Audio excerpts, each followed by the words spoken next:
Apa nggak ada pengumuman?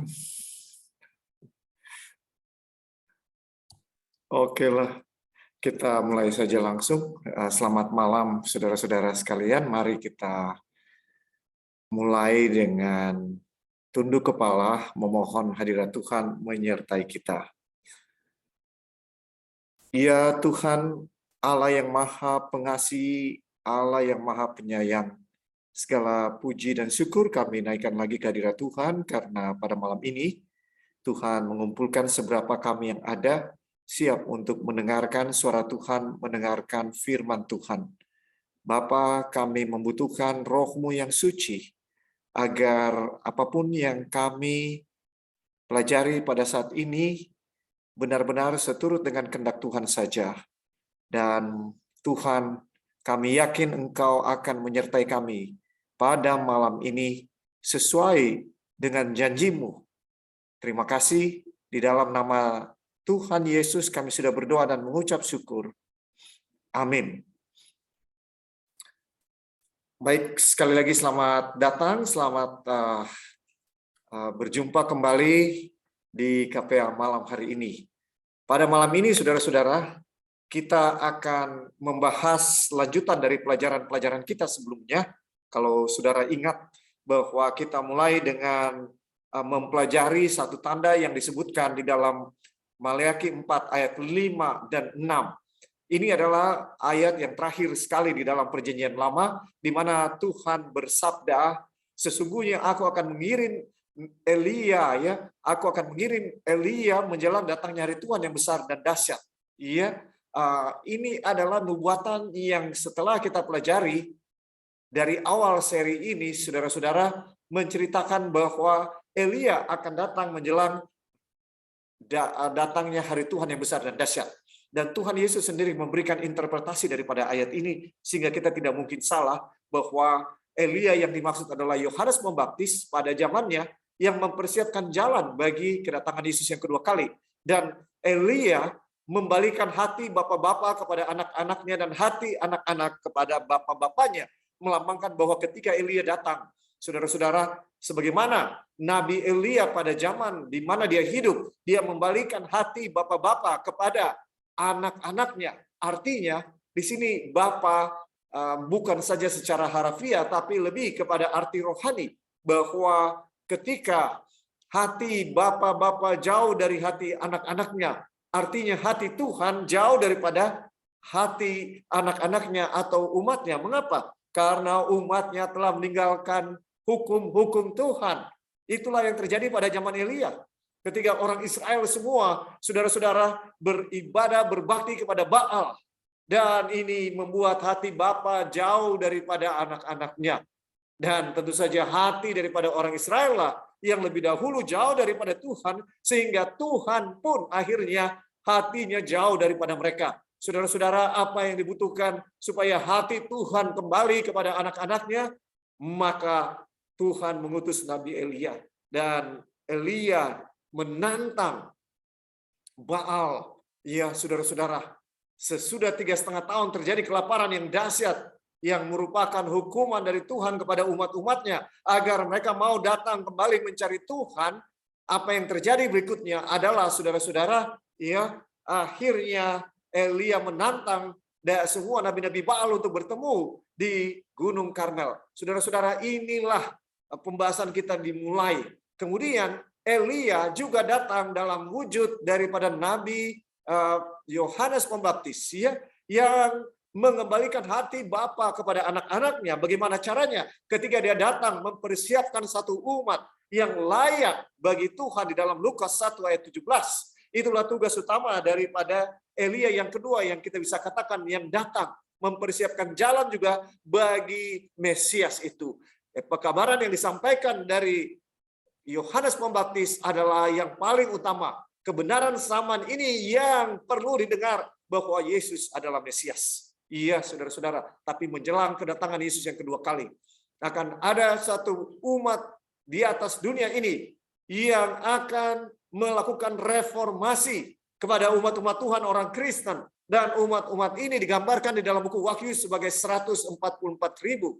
Nanti kita akan membahas lebih detail mengenai hal ini. Tetapi saat ini saudara-saudara, kita sedang fokus kepada patung binatang ini yang akan didirikan oleh antikristus di akhir zaman.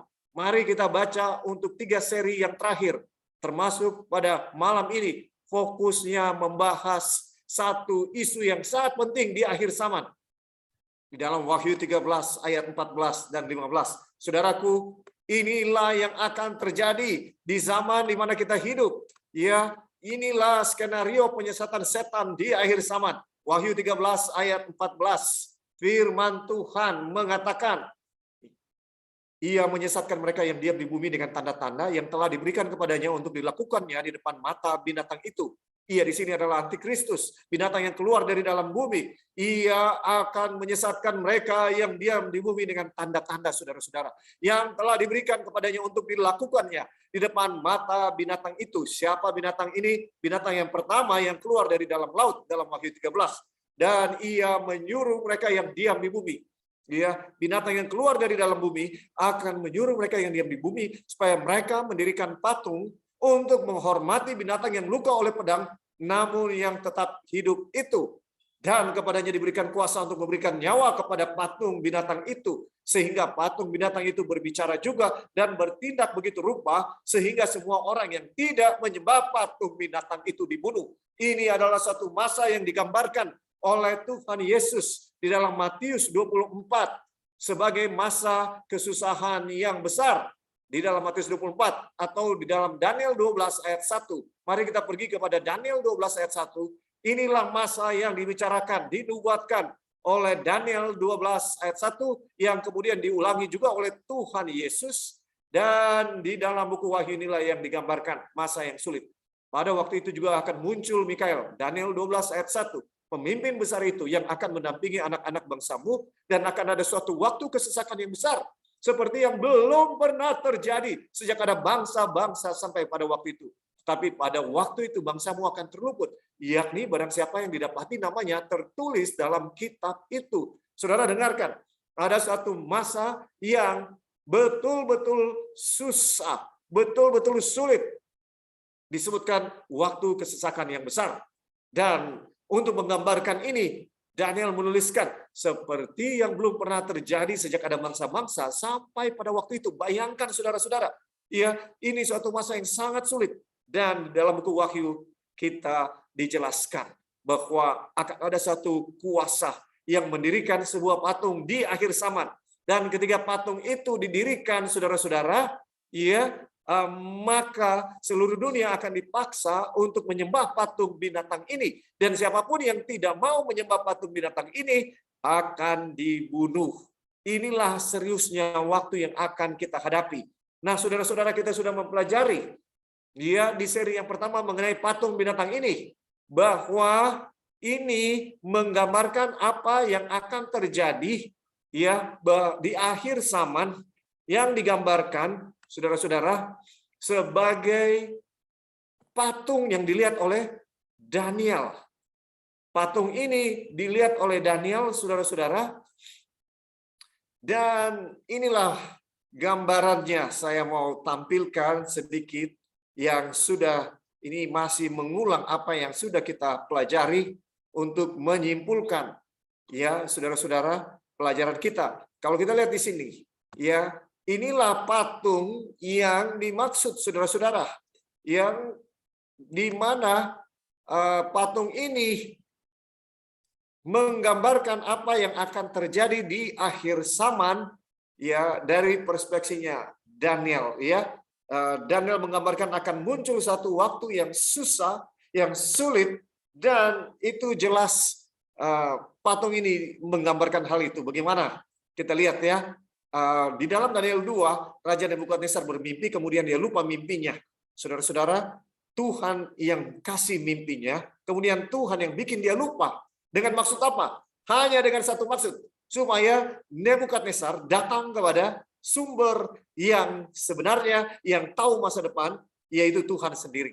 Ya, Tuhan ingin menyatakan bahwa ahli-ahli jampi daripada Babylon, tukang-tukang ahli nujum, orang-orang pintar, orang-orang bijaksana, orang-orang yang punya indera yang keenam, orang-orang ini semuanya adalah orang-orang yang tidak bisa berbuat apa-apa ketika itu sudah berbicara mengenai akhir zaman, masa depan. Tidak ada yang tahu, saudara-saudara. Jadi, kalau kita lihat ya, Babylon digambarkan dengan kepala dari emas, dan di dalam Daniel 7 digambarkan dengan singa. Kemudian kerajaan yang kedua, Made Parsi, mulai dari tahun 539, Babylon tadi tahun 605, mencapai puncak kejayaannya, tapi dia akhirnya dikalahkan oleh kerajaan Media dan Persia pada tahun 539.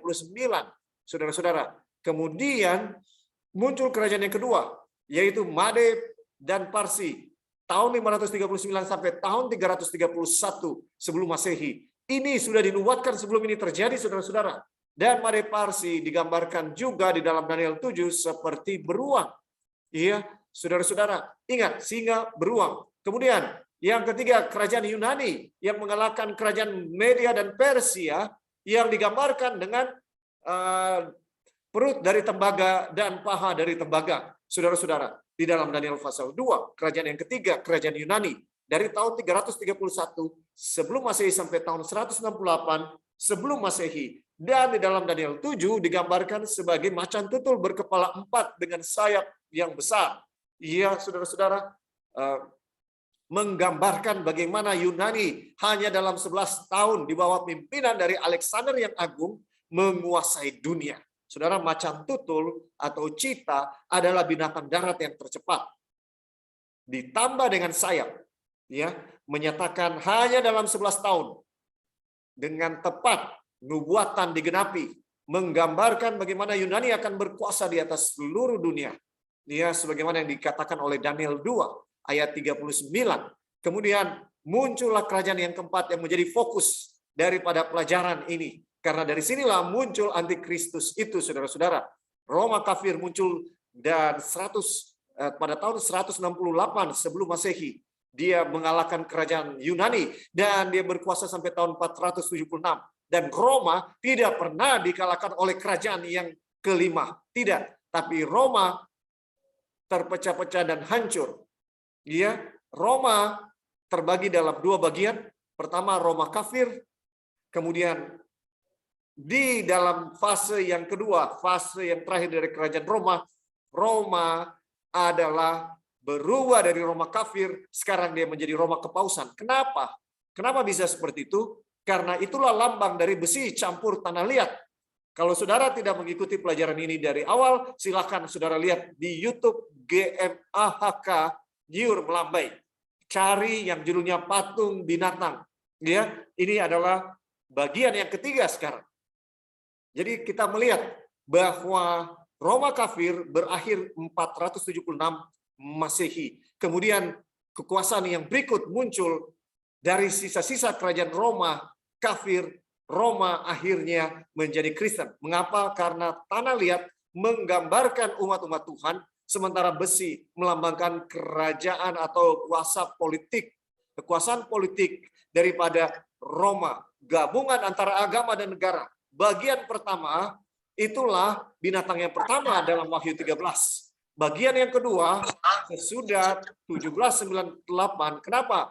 Dari 538 Masehi sampai 1798, karena itulah waktu di mana di dalam Wahyu 13 ayatnya yang kelima. Mari kita baca. Wahyu 13 ayatnya yang kelima, bahwa binatang ini, binatang yang pertama, dari dalam laut, Wahyu pasal 13 ayat yang kelima dikatakan akan mengalami luka parah, dan ketika terjadi luka parah ini membahayakan hidupnya, tapi luka parahnya akan sembuh dan seluruh dunia heran lalu mengikut binatang itu yang dikatakan ya di dalam ayat 3. Sekarang saya mau baca ayat yang kelima. Dan kepada binatang itu diberikan mulut yang penuh kesombongan dan hujat. Kepadanya diberikan juga kuasa untuk melakukannya 42 bulan lamanya. Saudara-saudara, ini yang terjadi 42 bulan lamanya. 42 bulan itu sama dengan 3,5 tahun atau 3,5 masa. Dalam Daniel 7 ayat 25. Mari kita buka Daniel 7 ayat 25. Saya memang dengan cepat membaca ayat-ayat ini karena sebenarnya kita sudah pelajari ini. Ya, Daniel 7 ayat 25, firman Tuhan berkata, ini berbicara mengenai kekuasaan yang sama. Ia akan mengucapkan perkataan yang menentang yang Maha Tinggi dan akan menganiaya orang-orang kudus milik yang Maha Tinggi. Ia berusaha untuk mengubah waktu dan hukum, dan mereka akan diserahkan ke dalam tangannya selama 1 masa dan 2 masa dan setengah masa. Ya, masa ini dalam terjemahan yang lain adalah tahun. Dengan demikian 3,5 tahun. 3,5 tahun itu sama dengan 42 bulan. Jelas ini berbicara mengenai kekuasaan yang sama, berbicara mengenai masa yang sama.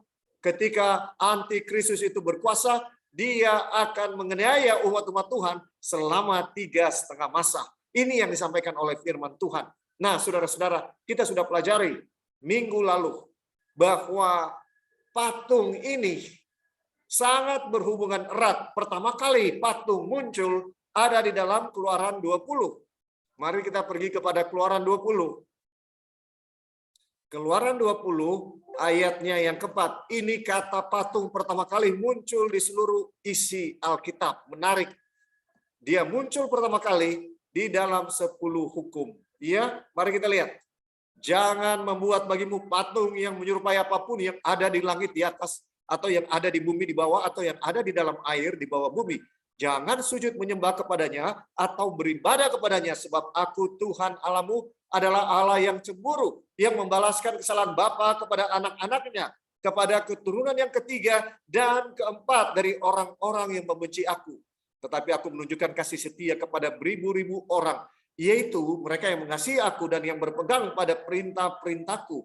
Saudara, ini adalah satu perintah yang sangat jelas bahwa umat-umat Tuhan dilarang untuk membuat patung yang menyerupai apapun di langit di atas, atau yang ada di bumi di bawah, atau yang ada di dalam air di bawah bumi. Dan patungnya tidak boleh dibuat dengan alasan apa? Jangan sujud menyembah kepadanya atau beribadah kepadanya. Ya, Tuhan tidak bisa digambarkan dengan sebuah patung. Itu sebabnya Tuhan melarang umat-umat Tuhan untuk membuat patung. Patung itu sebenarnya apa, saudara-saudara? Patung itu adalah simbol. Ketika saudara dan saya bertanya kepada orang Buddha, contohnya, apakah kalian percaya bahwa patung Buddha itu adalah Buddha itu sendiri? Tentu saja mereka akan jawab, oh tidak. Patung Buddha itu hanyalah simbol dari apa? Dari Buddha yang kami sembah. Jadi dengan demikian patung itu hanyalah apa, saudara-saudara? Simbol dari Tuhan yang disembah. Tapi Tuhan melarang umat-umat Tuhan untuk membuat simbol penyembahan kepadanya dalam bentuk patung. Tuhan menolak bahwa dia bisa dijelaskan, bisa diwakilkan oleh patung. Kenapa? Karena Tuhan jauh lebih besar dari yang bisa digambarkan oleh patung tentang Tuhan. Ya, Tuhan tidak mau. Jadi saudara-saudara, sekali lagi, patung, apa fungsi dari patung? Sebagai media penyembahan. Ya, patung juga dibuat untuk menghormati, dan inilah yang dibuat biasanya oleh manusia ketika ada pahlawan yang gagah perkasa yang sudah meninggal. Untuk menghormati pahlawan itu dibuatlah patung daripada tokoh besar itu. Contohnya patung dari Sudirman, patung dari Bung Karno, patung dari begitu banyak tokoh-tokoh nasional lainnya yang punya jasa yang besar. Jadi patung itu adalah penyembahan dan juga untuk menghormati, simbol penyembahan dan untuk penghormatan. Dan itulah yang digambarkan di dalam Wahyu 13, bahwa binatang yang kedua, sesuai dengan Wahyu 13 ayat 14 dan 15, binatang yang kedua akan menyuruh mereka yang diam di bumi untuk mendirikan patung untuk menghormati binatang yang pertama. Saudara-saudara, itulah yang akan dilakukan. Dan minggu lalu kita sudah pelajari dengan cukup dalam apa artinya patung itu. Dan patung itu sangat berhubungan dengan hari Sabat. Kenapa, saudara-saudara? Di dalam Yeskel 20 bahwa penyembahan berhala dihubungkan dengan hari Sabat. Mengapa demikian? Karena dua-duanya adalah media penyembahan. Ketika Adam dan Hawa melanggar hukum yang Tuhan berikan di Taman Eden, Tuhan berkata kepada Adam dan Hawa, jangan Jangan makan buah pohon pengetahuan yang baik dan jahat itu.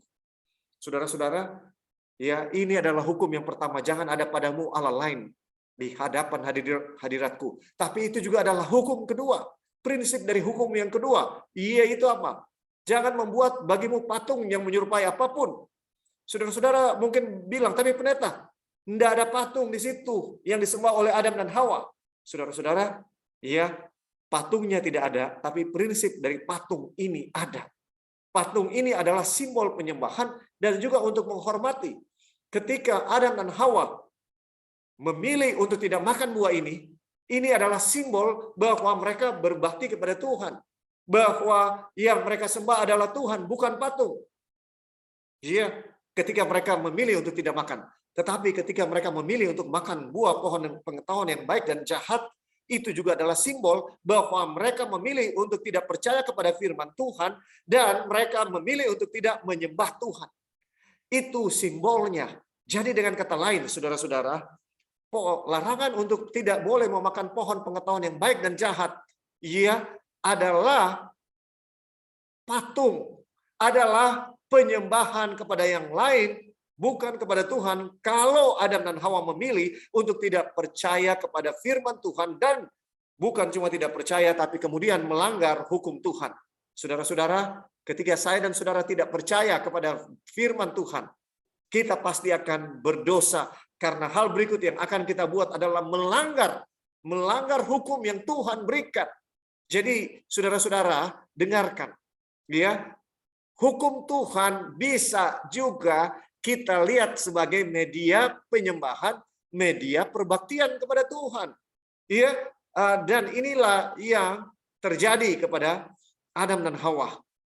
Secara khusus karena seluruh hukum Tuhan punya prinsip atau semangat yang sama, yaitu kasih kepada Allah dan kasih kepada sesama, maka ketika satu hukum dilanggar, ya Adam dan Hawa sebenarnya melanggar semua hukum-hukum yang lain.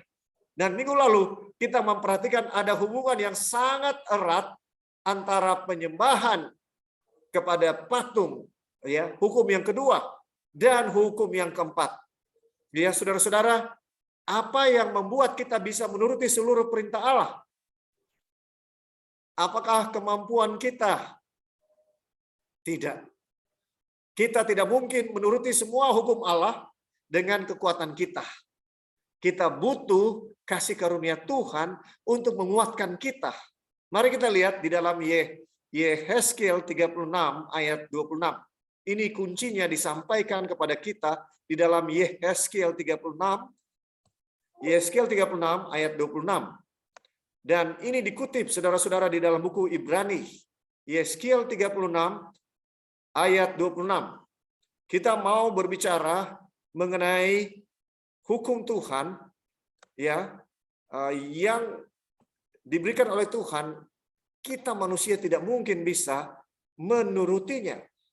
Ya, Yehezkiel 36 ayat 26 firman Tuhan, kamu akan kuberikan hati yang baru dan roh yang baru di dalam batinmu, dan aku akan menjauhkan dari tubuhmu hati yang keras dan kuberikan kepadamu hati yang taat.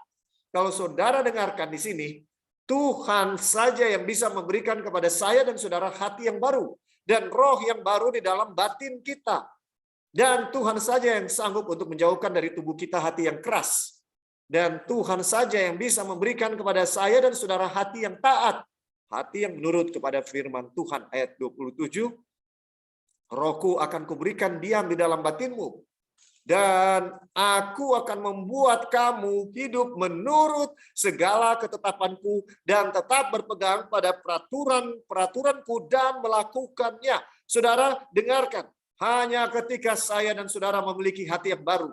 Hanya ketika saya dan saudara memiliki roh yang baru. Semangat yang baru di dalam batin kita. Maka Tuhan akan menjauhkan dari tubuh kita hati yang keras. Dan Tuhan saja yang bisa memberikan kita hati yang taat, hati yang mau menurut. Artinya karena kita sudah percaya kepada Tuhan, kita akan menurut segala yang Dia perintahkan kepada kita. Dan ayat 27 memberikan penjelasan, ya, rohku akan kuberikan diam di dalam batinmu. Dan aku akan membuat kamu hidup menurut segala ketetapanku. Ya, ketika Roh Kudus diberikan kepada kita, maka kita bisa menurut segala peraturan ketetapan yang Tuhan berikan, dan kita akan melakukan segala aturan-aturan ini yang Tuhan berikan. Kita akan menurut. Dan saudara-saudara, ayat 28 bilang, dan kamu akan diam di dalam negeri yang telah kuberikan kepada nenek moyangmu, dan kamu akan menjadi umatku, dan aku akan menjadi Allahmu. Saudara-saudara, ini janji Tuhan yang diberikan kepada umat Israel di dalam pembuangan di Babylon, bahwa mereka masih punya pengharapan. Ya, mereka sadar bahwa mereka ya dihukum Tuhan, ya dibuang ke Babylon oleh karena mereka melanggar kekudusan dari perintah-perintah Tuhan. Mereka tidak menurut akan perintah Tuhan, dan Tuhan memberikan janji bahwa Dia akan menolong umat Tuhan ini untuk bisa menuruti semua perintah Tuhan. Tuhan tahu kita tidak mampu untuk melakukan semua perintah-perintah yang Tuhan berikan. Dan ketika mereka menuruti semua perintah Tuhan karena Roh Kudus diberikan kepada mereka, mereka akan memiliki hati yang baru, ya, memiliki batin yang baru, semangat yang baru, roh yang baru, dan mereka akan disanggupkan untuk menuruti segala perintah Tuhan. Maka di dalam ayat 28 dikatakan, dan kamu akan diam di dalam negeri yang telah kuberikan kepada nenek moyangmu. Dengan kata lain, pada akhirnya mereka akan mendapat suatu perhentian.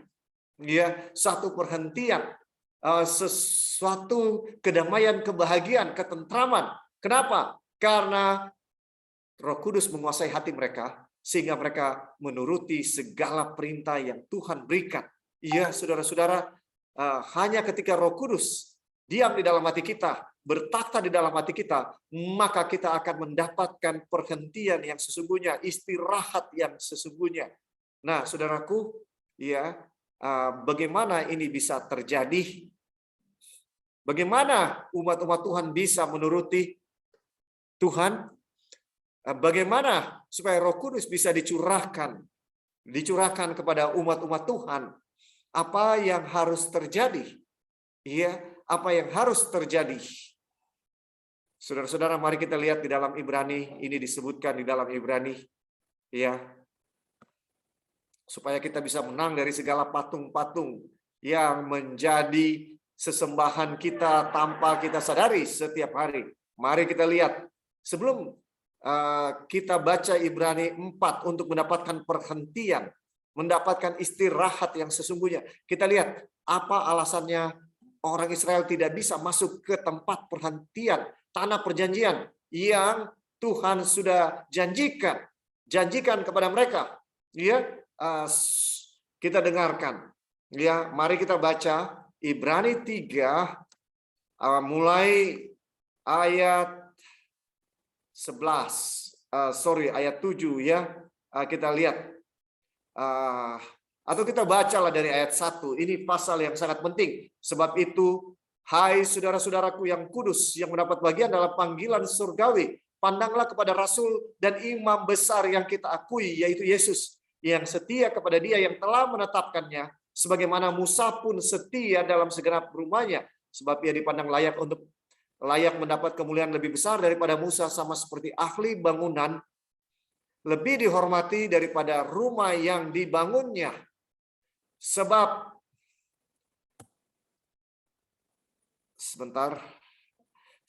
setiap rumah dibangun oleh seorang ahli bangunan, ayat 4 pasal 3 buku Ibrani, tetapi ahli bangunan segala sesuatu ialah Allah, dan Musa memang setia dalam segenap rumah Allah sebagai pelayan untuk memberi kesaksian tentang apa yang akan diberitakan kemudian. Tetapi Kristus setia sebagai anak yang mengepalai rumahnya, dan rumahnya ialah kita, jika kita sampai kepada akhirnya teguh berpegang pada kepercayaan dan pengharapan yang kita megahkan. Sekarang ayat 7.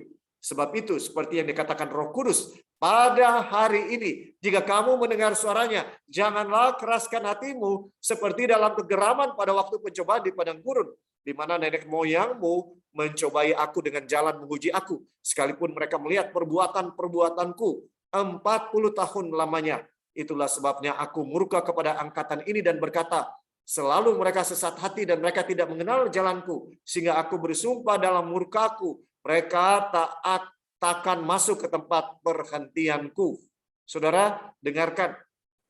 Tuhan bilang, karena kekerasan hati daripada bangsa Israel, membuktikan bahwa manusia, umat Tuhan, sekalipun tidak mampu untuk menuruti segala perintah Tuhan, dengan kekuatan mereka sendiri, Tuhan bersumpah bahwa mereka takkan masuk ke tempat perhentianku, yaitu tanah Kanaan. Waspadalah, hai saudara-saudara, supaya di antara kamu jangan terdapat seorang yang hatinya jahat dan yang tidak percaya oleh karena ia murtad dari Allah yang hidup. Saudara, dengarkan, siapa itu yang punya hati yang jahat, yang tidak bisa masuk ke tempat perhentian yang Tuhan sediakan di tanah Kanaan? Yang tidak percaya, yang tidak percaya. Saudara, sebagaimana Adam dan Hawa tidak percaya kepada firman Tuhan, kepada hukum Tuhan, mereka lebih percaya kepada kata-kata setan. Banyak dari antara umat-umat Tuhan dewasa ini juga tidak percaya kepada firman Tuhan. Mereka lebih percaya kepada apa yang dikatakan oleh filsuf dunia ini. Tetapi nasihatilah ayat 13, seorang akan yang lain setiap hari selama masih dapat dikatakan hari ini, supaya jangan ada di antara kamu yang menjadi tegar hatinya karena tipu daya dosa, karena kita telah beroleh bagian di dalam Kristus, asal saja kita teguh berpegang sampai kepada akhirnya pada keyakinan iman kita yang semula. Tetapi apabila pernah dikatakan pada hari ini, jika kamu mendengar suaranya, janganlah keraskan hatimu seperti dalam kegeraman. Siapakah mereka yang membangkitkan amarah Allah sekalipun mereka mendengar suaranya? Bukankah mereka semua yang keluar dari Mesir di bawah pimpinan Musa? Dan siapakah yang ia murkai 40 tahun lamanya? Bukankah mereka yang berbuat dosa dan yang mayatnya bergelimpangan di padang gurun? Dan siapakah yang telah ia sumpahi bahwa mereka takkan masuk ke tempat perhentiannya? Bukankah mereka yang tidak taat? Demikianlah kita lihat bahwa mereka tidak dapat masuk oleh karena ketidakpercayaan mereka. Saudara-saudara, kalau kita tidak percaya kepada firman Tuhan, kalau kita tidak percaya kepada Tuhan, kita tidak akan pernah masuk ke dalam tempat peristirahatan Tuhan, tempat perhentiannya yang telah Dia sediakan bagi kita umat-umatnya. Saudara-saudara, kita perlu belajar untuk berhenti, beristirahat di dalam Tuhan. Bagaimana caranya? Itulah arti Sabat yang sesungguhnya. Ketika Sabat tiba, saudara-saudara, supaya kita memiliki hati yang percaya, supaya kita memiliki hati yang taat kepada semua perintah Tuhan, kita harus beristirahat di dalam siapa? Di dalam Tuhan. Ayat 1, kita lihat sambungan daripada Ibrani 3 tadi, Ibrani 4 ayat 1. Sebab itu, baiklah kita waspada, supaya jangan ada seorang di antara kamu yang dianggap ketinggalan, sekalipun janji akan masuk ke dalam perhentian yang masih berlaku. Karena kepada kita diberitakan juga kabar kesukaan sama seperti kepada mereka. Tetapi firman pemberitaan itu tidak berguna bagi mereka, karena tidak bertumbuh bersama-sama oleh iman dengan mereka yang mendengarnya. Saudara-saudara, bukan salah Tuhan kalau ada orang yang tidak selamat. Karena Tuhan memberikan kabar firman itu kepada semua orang. Kepada semua orang.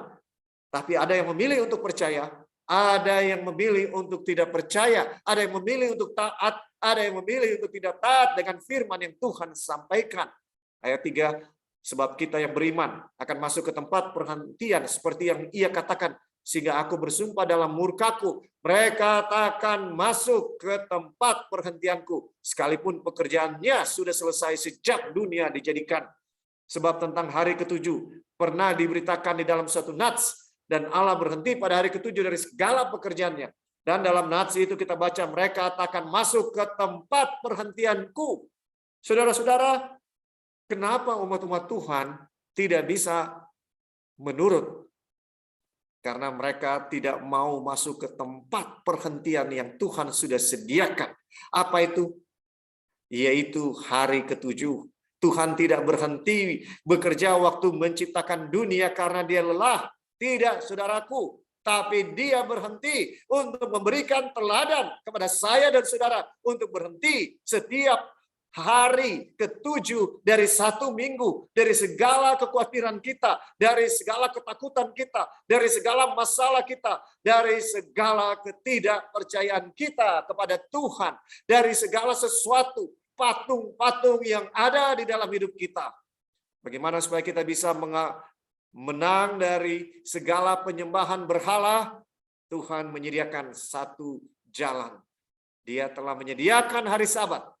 Sebelum manusia jatuh ke dalam dosa, Tuhan sudah tahu manusia akan jatuh ke dalam dosa. Dan hari Sabat dia berikan, saudara-saudara, untuk mengantisipasi jatuhnya manusia ke dalam dosa.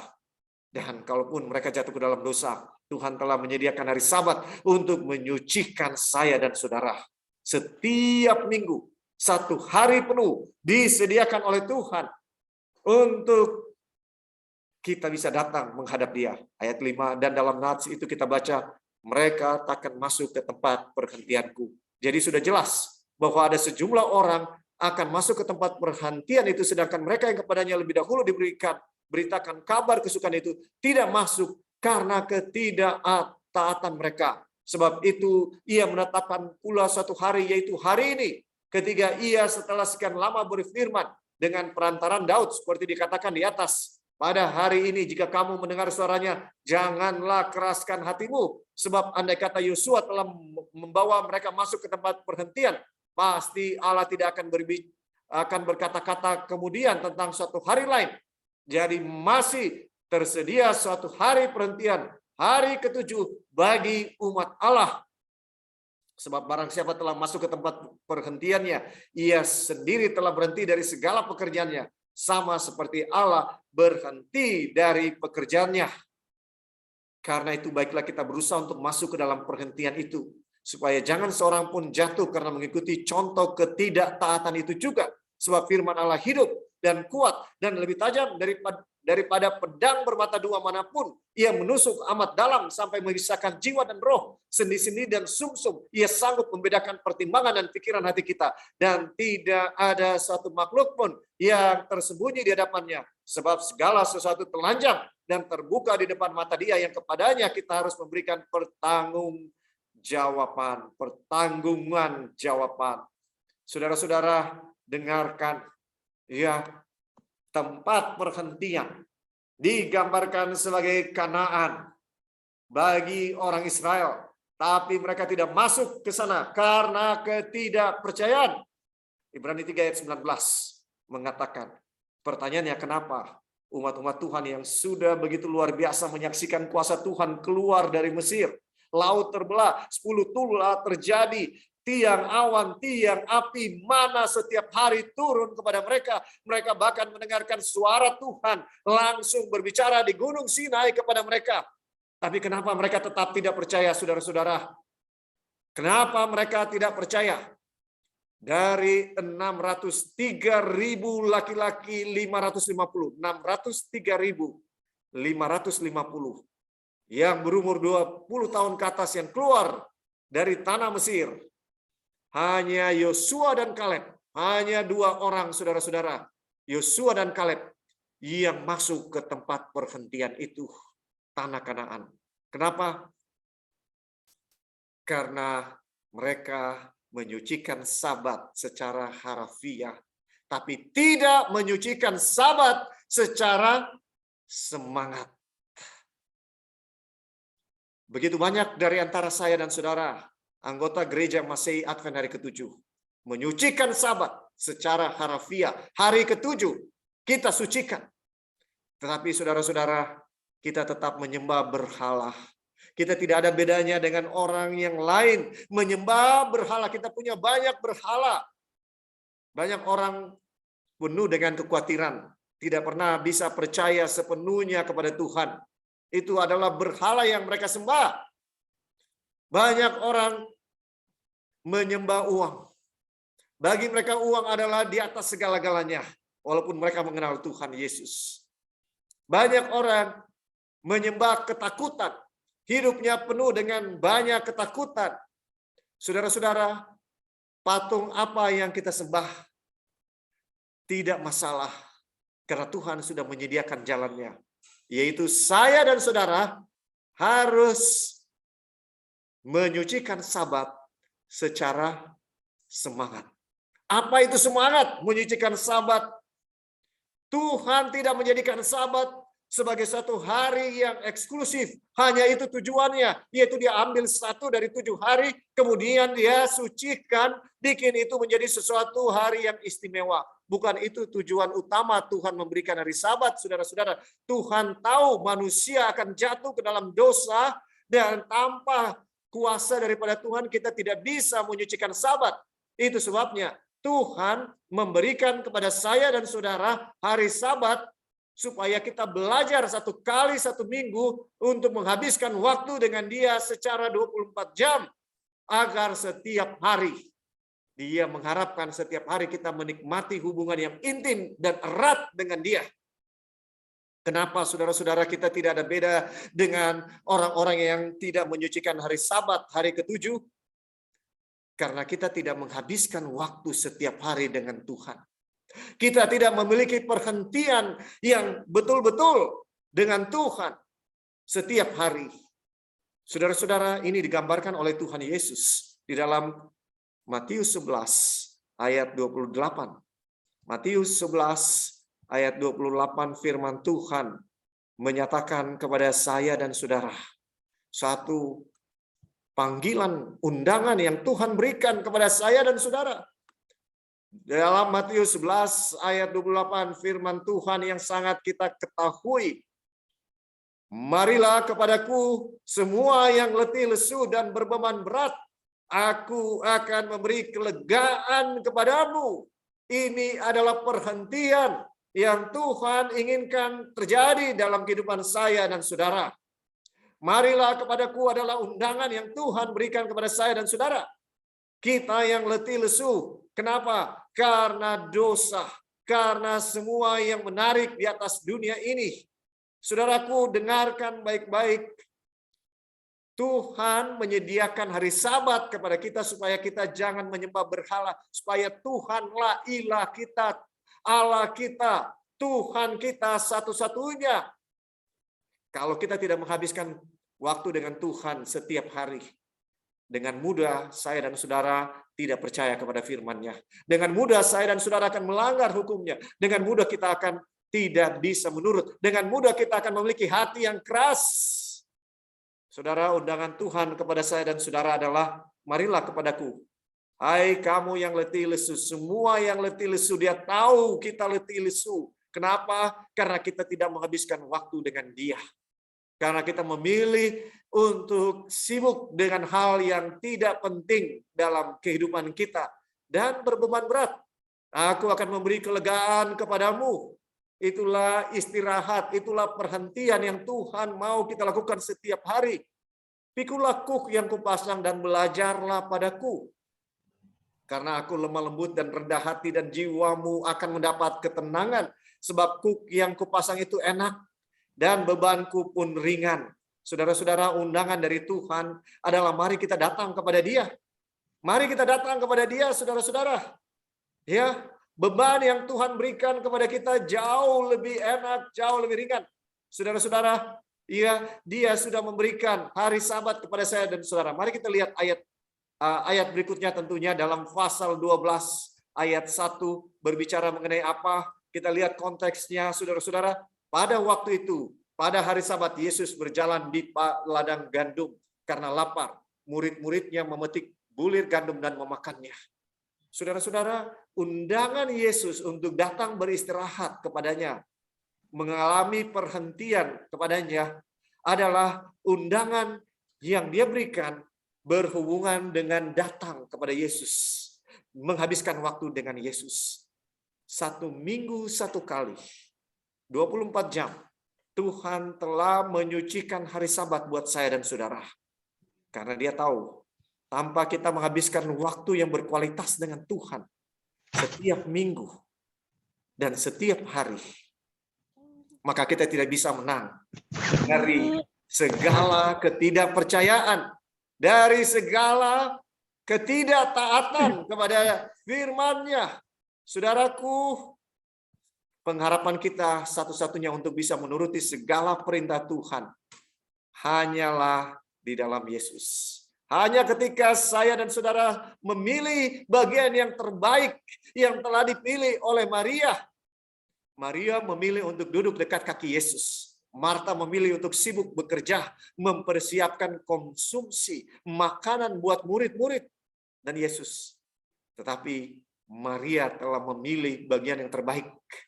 Dan Marta datang kepada Yesus dan Marta mengeluh kepada Tuhan Yesus, mengapa tidak menyuruh Maria untuk bekerja bersama-sama dengan Marta?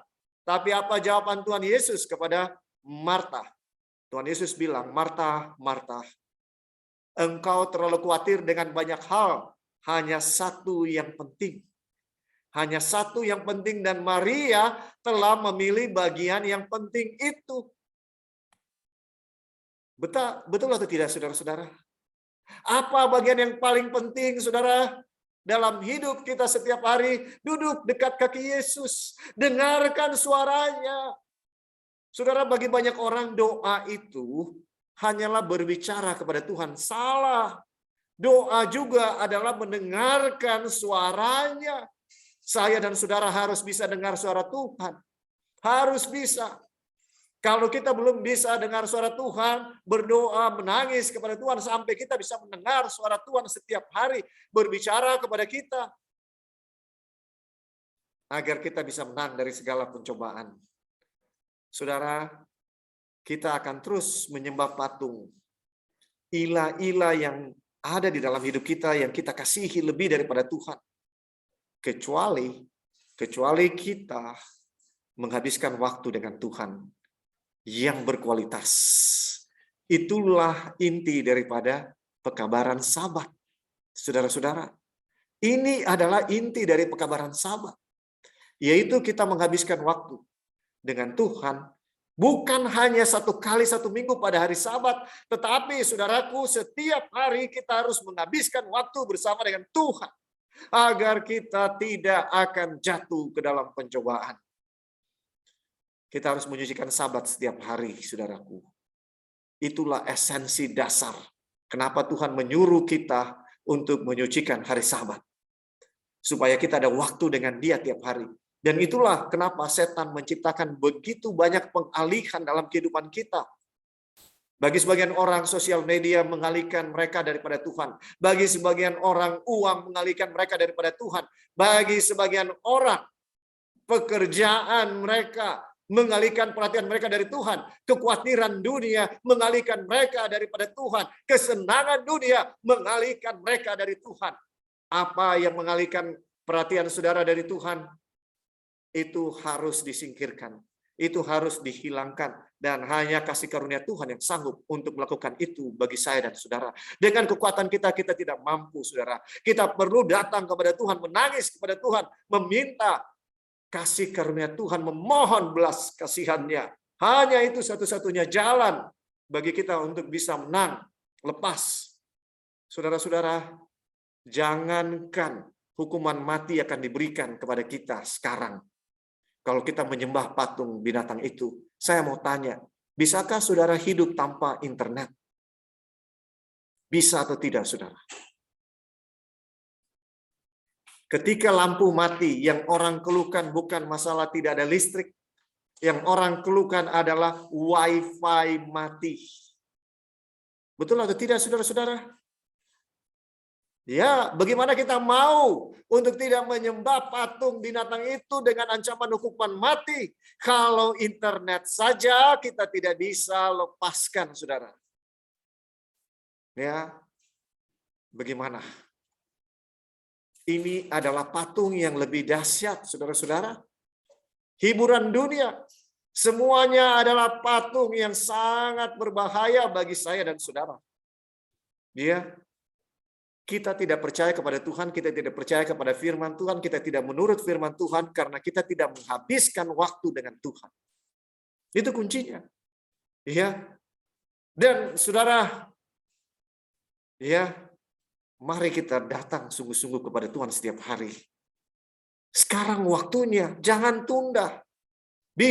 Sangat bisa terlambat, saudara, kalau kita tidak segera mulai. Ingat perumpamaan dari 10 anak darah, 5 yang bijaksana, 5 yang bodoh. Apa yang membuat perbedaannya?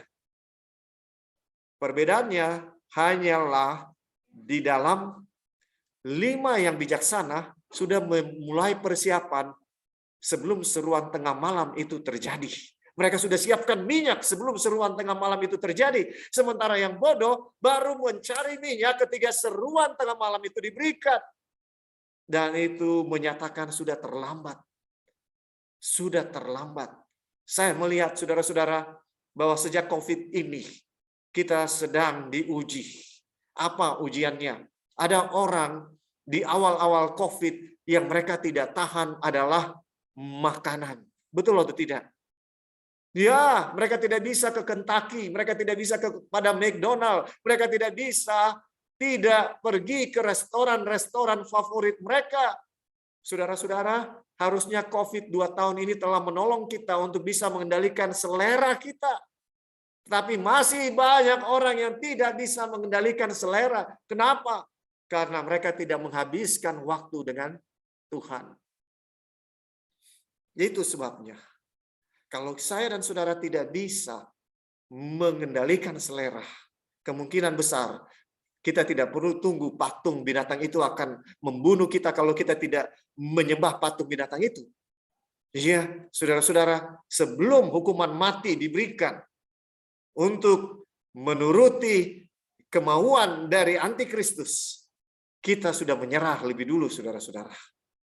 Itu sebabnya keinginan daging, keinginan mata, gangguan hidup itu adalah patung-patung yang saya dan saudara harus kalahkan hanya dengan kasih karunia Tuhan, yaitu habiskan waktu dengan siapa? Tuhan. Mulai sekarang, segera melatih diri kita untuk menghabiskan waktu dengan Tuhan setiap hari. Jangan lakukan apapun. Waktu kita bangun pertama kali berdoa kepada Tuhan, habiskan waktu dengan Tuhan. Dan kalau saudara tidak menikmati berdoa, bilang, Tuhan, kenapa? Kenapa saya tidak menikmati berbicara dengan Engkau? Kenapa saya tidak bisa lama berbicara dengan Engkau? Saudara-saudara, kalau kita bilang kita mengasihi Tuhan, kita akan menikmati berbicara dengan Tuhan. Kalau kita bilang kita mengasihi Tuhan, kita akan senang berbicara dengan Dia. Apapun masalah yang saudara hadapi saat ini, semua masalah kita adalah karena kita tidak dekat dengan Tuhan. Kenapa kita tidak dekat dengan Tuhan? Kita tidak menghabiskan waktu dengan Tuhan. Patung binatang ini adalah manifestasi terakhir dari penyesatan setan, saudara. Tapi sebelum kita sampai ke sana, ada banyak hal.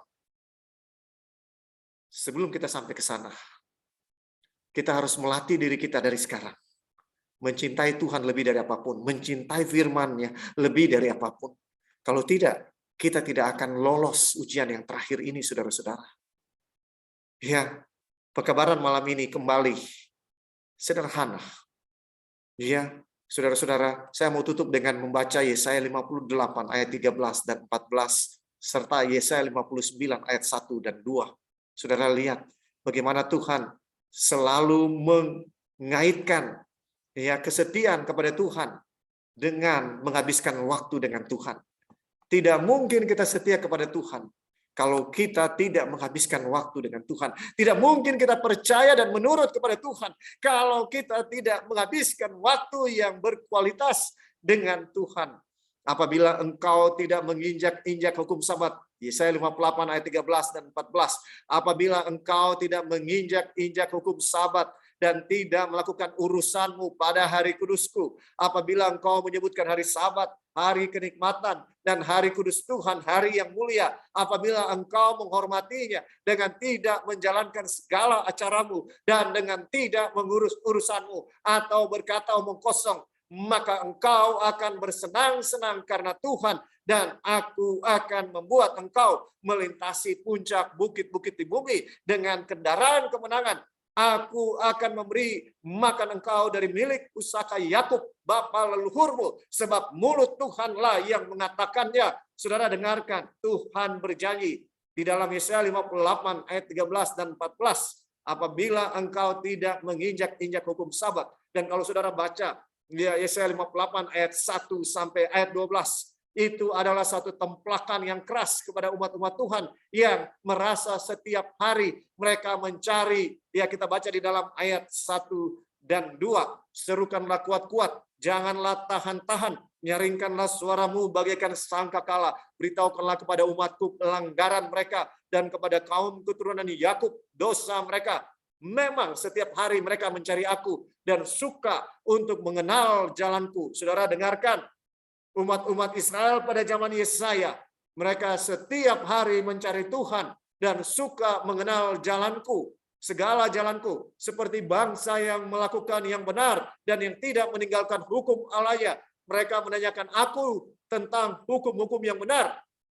Mereka suka mendekat menghadap Allah, tanyanya. Saudara dengarkan, ini umat-umat Tuhan suka untuk mengenal jalan Tuhan. Setiap hari mereka mencari Tuhan. Setiap hari mereka mendekat menghadap Allah.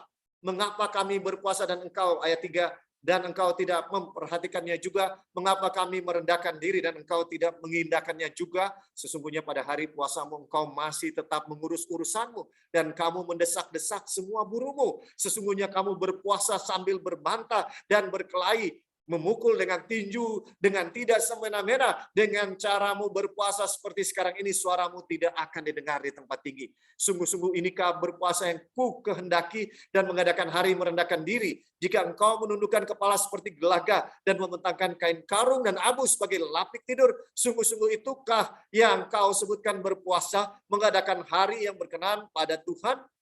Bukan. Berpuasa yang ku kehendaki ialah supaya engkau membuka belenggu-belenggu kelalaliman dan melepaskan tali-tali kuk, supaya engkau memerdekakan orang yang teraniaya dan mematahkan setiap kuk, supaya engkau memecah-mecah rotimu bagi orang yang lapar dan membawa ke rumahmu orang miskin yang tak punya rumah. Dan apabila engkau melihat orang telanjang, supaya engkau memberi dia pakaian dan tidak menyembunyikan diri terhadap saudaramu sendiri.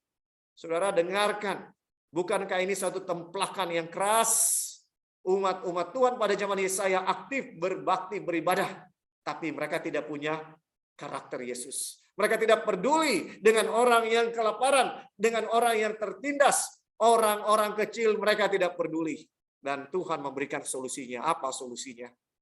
Kalau kamu mau mengadakan reformasi pembaruan, kamu harus rubah cara menyucikan sabatmu. Kamu harus menghabiskan waktu yang berkualitas dengan aku. Jangan pada hari Sabat masih mengurus urusanmu. Dan kamu merasa hari Sabat bukan hari kenikmatan. Dan kamu tidak merasa hari kudus Tuhan hari yang mulia. Bagaimana saudara? Apakah kita merasa hari Sabat hari kenikmatan? Atau kita lebih merasa hari Sabat hari yang penuh dengan larangan? Hari beban. Tidak boleh bikin yang kita suka. Kita jujur tanya dalam diri kita, apakah hari Sabat hari yang kita nanti-nantikan? Karena pada hari Sabat kita bisa begitu intim dengan Tuhan karena kita tidak perlu khawatir dengan pekerjaan, dengan segala sesuatu urusan. Atau hari Sabat tidak ada bedanya dengan hari yang lain. Saudara yang menentukan. Kita lihat sekarang Yesaya 59. Jadi Yesaya 58 dimulai dengan masalah yang ada di antara umat Tuhan yang menyucikan Sabat. Tapi yang salah bukan Sabatnya, yang salah umatnya. Ayat Yesaya 59 ayat 1, sesungguhnya tangan Tuhan tidak kurang panjang untuk menyelamatkan dan pendengarannya tidak kurang tajam untuk mendengar. Tetapi yang merupakan pemisah antara kamu dan Allahmu ialah segala kejahatanmu. Dan yang membuat dia menyembunyikan diri terhadap kamu sehingga ia tidak mendengar ialah segala dosamu. Saudara, kenapa umat-umat Tuhan yang menyucikan hari Sabat yang benar, hari ke-7, tetap berbuat dosa? Karena mereka hanya menyucikan Sabat seperti orang Farisi. Hanya harafiahnya. Tapi setiap hari mereka tidak punya waktu yang berkualitas dengan Tuhan. Sehingga mereka tidak ada bedanya dengan orang yang tidak mengenal Tuhan, yang tidak menyucikan Sabat. Saya mau baca ayat yang terakhir pada saat ini. Yohanes 17 ayat 3. Yohanes 17 ayat 3 adalah ayat yang terakhir pada malam ini. Saudara-saudara, supaya kita jangan menyembah patung binatang, supaya kita jangan menyembah ilah-ilah dunia ini. Tuhan Yesus dalam doanya kepada Bapanya, doanya yang terakhir sebelum dia ditangkap dan dibunuh. Inilah hidup yang kekal itu, yaitu bahwa mereka mengenal Engkau satu-satunya Allah yang benar dan mengenal Yesus Kristus yang telah Engkau utus. Tuhan Yesus memulai doanya dengan mengatakan inilah hidup yang kekal itu, yaitu mereka mengenal Engkau satu-satunya Allah yang benar dan mengenal Yesus Kristus yang Engkau telah utus. Saudara-saudara, kalau saya dan saudara mau memiliki hidup yang kekal, kita harus mengenal Allah. Pertanyaannya, apakah kita mengenal Allah? Saudara, kata kenal di sini sangat dalam artinya. Bukan cuma saya katakan, saya kenal Om John. Tidak. Kata kenal di sini dalam bahasa aslinya, dalam bahasa Yunani, ginosko, adalah satu konsep yang dia ambil dari bahasa Ibrani, yada. Yada adalah mengenal Tuhan dengan satu hubungan yang sangat intim. Yada ditemukan di dalam ketika Adam dan Hawa bersetubuh, maka lahirlah Kain. Di dalam Kejadian 4 ayat 1, kata bersetubuh dalam bahasa Indonesia diterjemahkan dari kata yada dalam bahasa Ibrani yang artinya mengenal. Mengenal di sini artinya menggambarkan hubungan intim antara suami dan istri. Saudara, apakah kita punya hubungan yang intim dengan Tuhan setiap hari seperti suami dan istri? Istri tahu betul suaminya, mereka menghabiskan waktu untuk bercakap-cakap setiap hari. Kalau mereka terpisah lewat telepon, mereka akan bicara. Karena mereka saling mengasihi, mereka tidak bisa tidak berbicara satu dengan yang lain setiap hari. Kenapa? Karena mereka saling mengasihi, mereka rindu, mereka kangen ketika mereka terpisah. Apakah saya dan saudara rindu dan kangen dengan Tuhan ketika kita tidak bersama dengan Tuhan, terpisah daripada Tuhan? Atau kita jalani hari kita seperti kita tidak peduli dengan Tuhan? Saudara, kunci untuk kita tidak menyembah patung binatang di akhir zaman adalah kunci yang dimiliki oleh Sadrak, Mesak, Abednego. Kenapa mereka tidak mau menyembah patung yang didirikan oleh Nebukadnezar? Karena mereka mengasihi Tuhan mereka lebih dari apapun.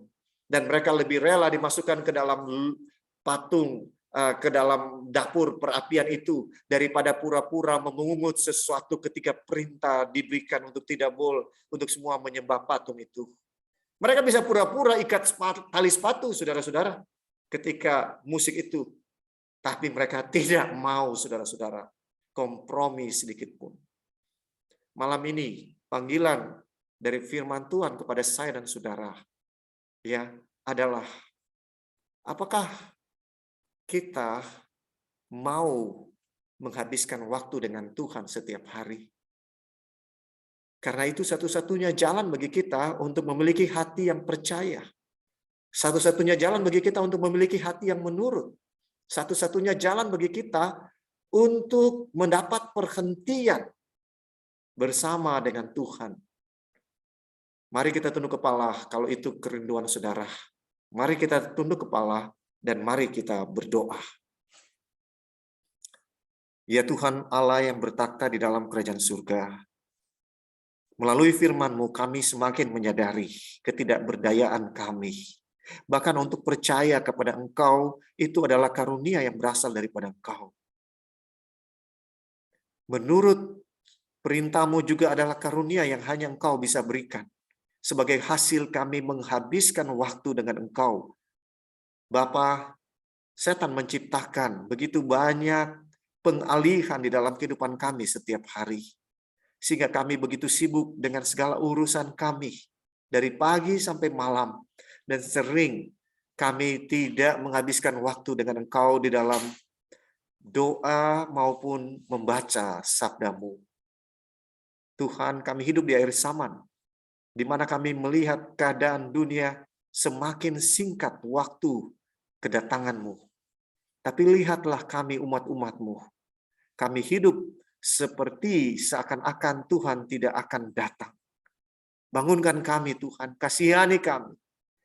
Tolong kami untuk mengalami pembaruan sebagaimana Elias, sebagaimana Yohanes Pembaptis.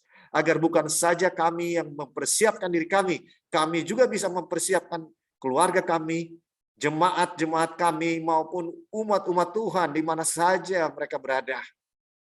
Tolong kami Tuhan, untuk hidup hanya seturut dengan kehendak-Mu. Terima kasih. Di dalam nama Tuhan Yesus kami sudah berdoa dan mengucap syukur. Amin.